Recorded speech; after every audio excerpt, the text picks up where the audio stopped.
Andreas, would you like to explain some of the other details in the map if you like? I didn't ask you, but if you want, I can give you the microphone. Okay, please go ahead. Okay, thanks, Weser. This morning, and you mentioned it already, I saw that the cold front, this was the main feature from Tunisia up to the northern Scandinavian countries. There are a lot of wave features embedded in this cold front. And this was a bit tricky in the morning to see what is a frontal wave and what is an upper wave. And finally, I dismissed the model and just concentrated on the satellite image to see where are the cloud bulges and are there upper level features from the infrared image, or are there features which are connected to a ground level low. So I put 3 waves. The northern one is the upper wave, which is clearly dominated by a jet streak, showing cloud fibers, and the southern 2 features are frontal waves. That's how I decided. But if someone else has other ideas, we can discuss it.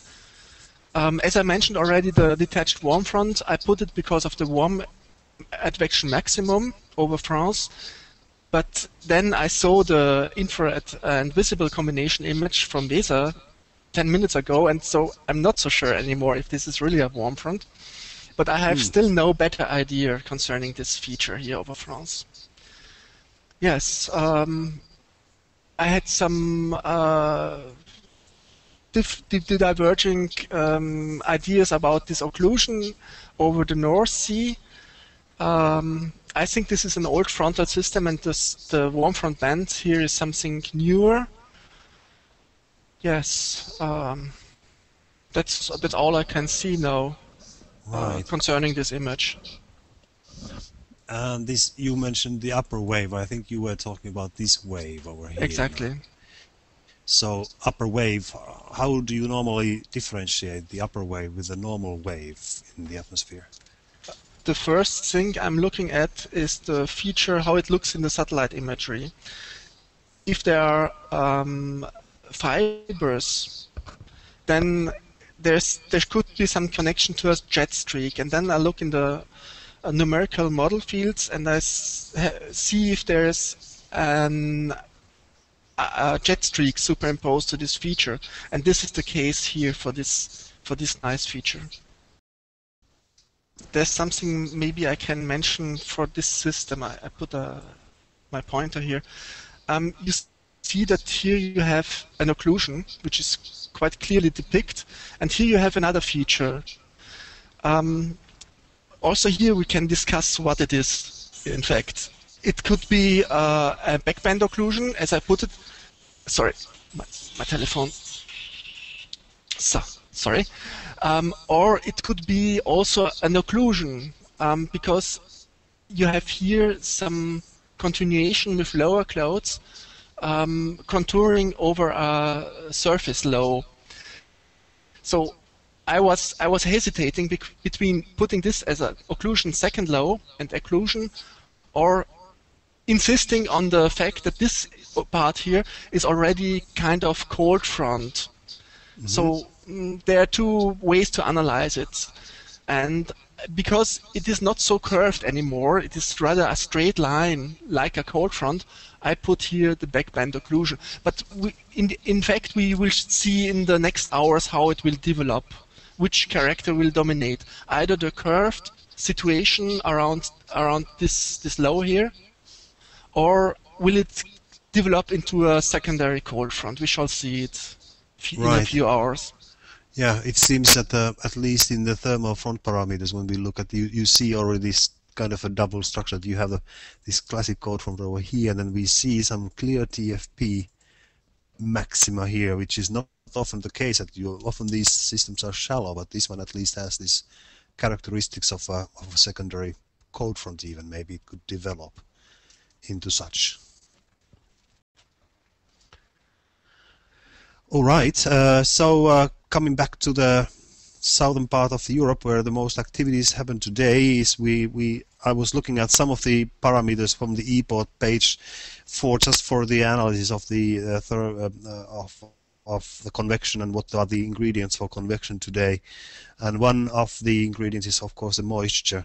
Sorry that I didn't make these images scalable, so if you are looking at it from the distance you may have difficulties to see the labels, but I see that there are some values exceeding 40 or even 45 millimeters, which at least in the model wise they are high values for me, really high values. And it's in a wide extensive area over here. We have a lot of moisture in front of this frontal area here, so that at least the moisture is there.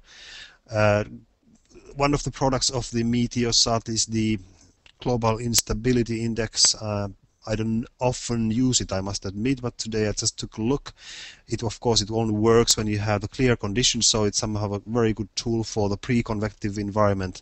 And the pre-convective environment here, sorry, there are no explanation for the colors, but the colors are, as you can imagine, green, yellow. They stand for high instability.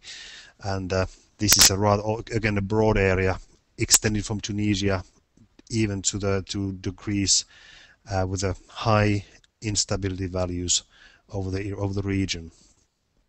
There is also the Cape values indicating the high potential for when the convection takes place. It may be severe values exceeding 1000 here, 1200 here, and of course these values here in the northern parts of Africa are always very remarkable. We have also boundary layer humidity as one of the ingredients. So you see that when this is a parameter that shows you the amount of humidity in the lowest part of the troposphere, something around below 800 or 900 hectopascal. And I don't normally see blue values here. They are actually my coding error. I know I expected the values not go so high up, so I didn't assign a color for them, but they are so high up that now we see some blue colors here. There's a huge amount of boundary layer humidity in the area right now. That's why the red warnings here. At least I interpret it as such. Then finally, some words about the model performance today. We already talked about the water vapor image, that they fit nicely, the model and the real water vapor image were fitting nicely. But again, my favorite way to compare the real, how the model is doing in the boundary layer, is to compare the real clouds and the simulated low clouds. Simulated low clouds are stippled areas, you see them here. Real clouds are these ones and these ones. So you can see there are some discrepancy here. ECMWF has some kind of a line of low clouds here, which is not really anymore there. This happens quite often in autumn time when we have nighttime radiation fog or a remnant of a frontal area which makes a bit more humid, so there's a morning fog, but it still can often dissolve already early in the morning, and while the model still keeps the cloudiness there, it's already gone. I'm not completely sure, I didn't have a look on the animation, but I have a feeling that this may be the case for this little discrepancy here. Do we see any other areas where we have problems with the model cloudiness? Can anybody point out any place? Feel free to point out if you find any. I should have made this a bigger image, but at least I see something here. You see these little patches of low clouds. These are always details that the models, of course, cannot handle 100%. Morning fog, most likely morning fog or low stratus dissolving already, but it's still there. We can see it.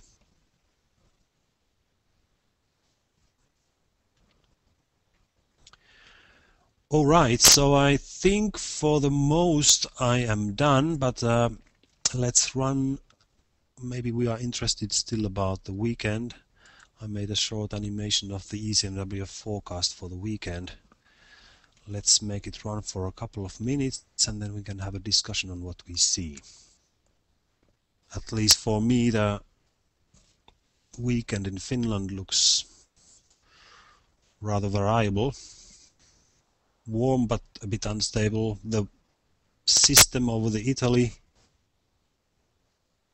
causing a lot of precipitation also over Greece and Balkan countries over the weekend. What else do we see? The system over the Iceland is filling up pretty quickly, but moving also quickly towards Scandinavia. I think the best parts for Europe this weekend, they are. Would you agree with me if I say that it's somewhere France, maybe the southernmost parts of UK seem to be rather, well, a bit unstable on Sunday, but still the warm air is clearly located in the western parts of Europe. Also the very most easternmost parts of Europe, Russia, pretty warm, nice summer-like weather.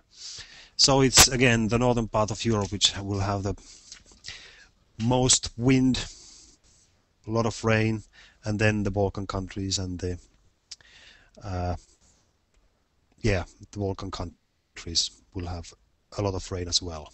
The front over the Hungary now, it seems to move away during today. Well, I think you will still have quite a lot of rain today, but by tomorrow it should be ease up. I don't know about Isolda and the team there in Lithuania. How's the weather there, and what's your forecast for the weekend? Do you agree with this? If you happen to have the microphone, Isolda, please go ahead. Yes, thanks. We expect not nice weather on Saturday, windy, rainy, and chill, quite chill. But on Saturday it's getting to be better, and on Monday for short time. Okay. Your microphone was a bit low, but I heard that the Saturday should be looking nice, and you are talking about Indian summer. True. I don't know, in Finland the Indian summer is something that in late September, October we can have a warm air coming in. That's there's a chance for that. At least there's a lot of warm air transport now coming from the Atlantic. Let's see. Anybody else have any other comments for now? Now it's the time. It's 33 past 09 UTC, and we still have some time. There's a comment from James. You can read it from the text chat box. You can use the text chat box if you like to point out your comments. And while you are maybe typing them, I want to remind you that there's a big event again coming next week. Meta B will be launched at 16:28 UTC from Baikonur, Russia. Baikonur, Kazakhstan. And the satellite has been assembled during the past weeks. As you may remember, there was a long delay with this launch due to some problems, and after several months of delay, the satellite should be now okay to fly on Monday evening, so we keep thumbs up for that. Isolda, do not worry if your microphone had some problems. It was just a bit soft, but I managed to hear what you said.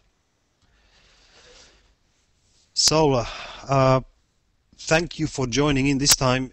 As you exit the briefing, you will be taken to the October briefing registration page. So I hope that you will fill in the sign up for next briefing again.